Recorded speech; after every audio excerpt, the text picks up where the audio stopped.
Halo semuanya, kali ini kita akan mengupas sebuah kisah transformasi yang luar biasa. Kita akan melihatnya sebagai sebuah perjalanan, dari satu pertemuan kecil sampai akhirnya menciptakan dampak yang sangat besar.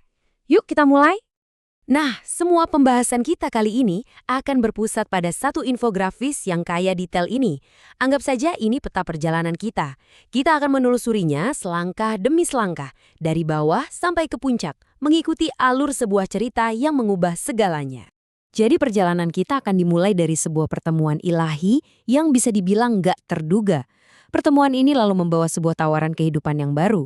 Dari situ kita akan lihat ada sebuah wahyu yang radikal yang jadi titik balik penting. Dan puncaknya, semua itu ternyata menghasilkan sebuah penuaian komunal yang luar biasa. Oke, kita mulai dari bagian paling dasar spiral ini ya. Semuanya berawal dari sebuah pertemuan di tepi sumur.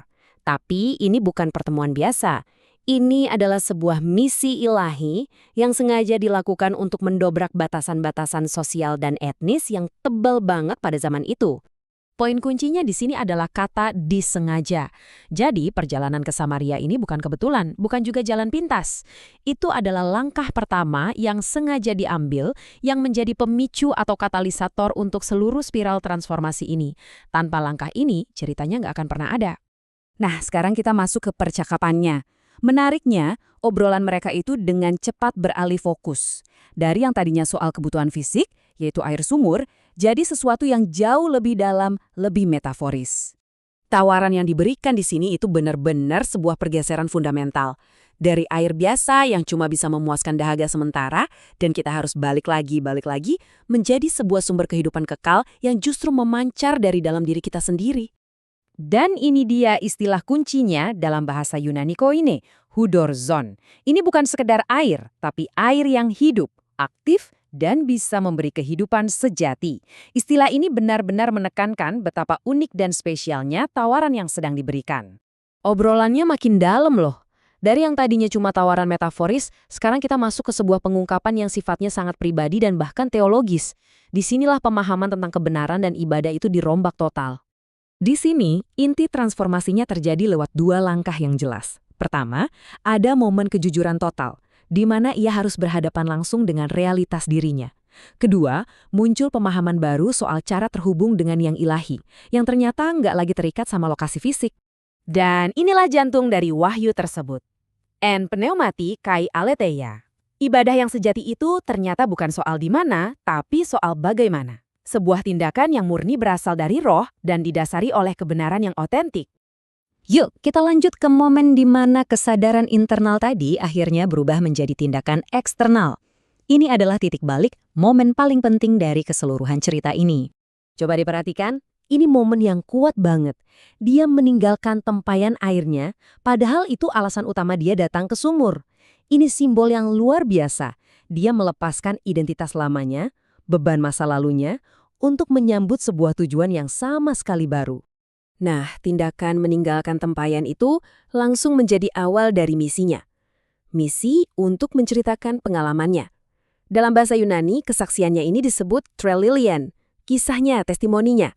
Tentu ini jadi refleksi buat kita juga kan? Dalam hidup kita, kira-kira apa tempayan air kita? Beban, kebiasaan, atau mungkin identitas lama yang perlu kita tinggalkan supaya kita bisa bergerak maju dan membagikan kisah kita? Oke, sekarang ceritanya meluas. Kita bergerak dari transformasi satu orang ke dampak bagi banyak orang. Disinilah kita mulai melihat efek dominonya bekerja, di mana satu tindakan kecil memicu reaksi berantai yang luar biasa. Semuanya benar-benar berawal dari sini, dari sebuah tindakan sederhana, dari seorang perempuan yang kembali ke kotanya hanya untuk berbagi cerita. Dan ini dia hasilnya.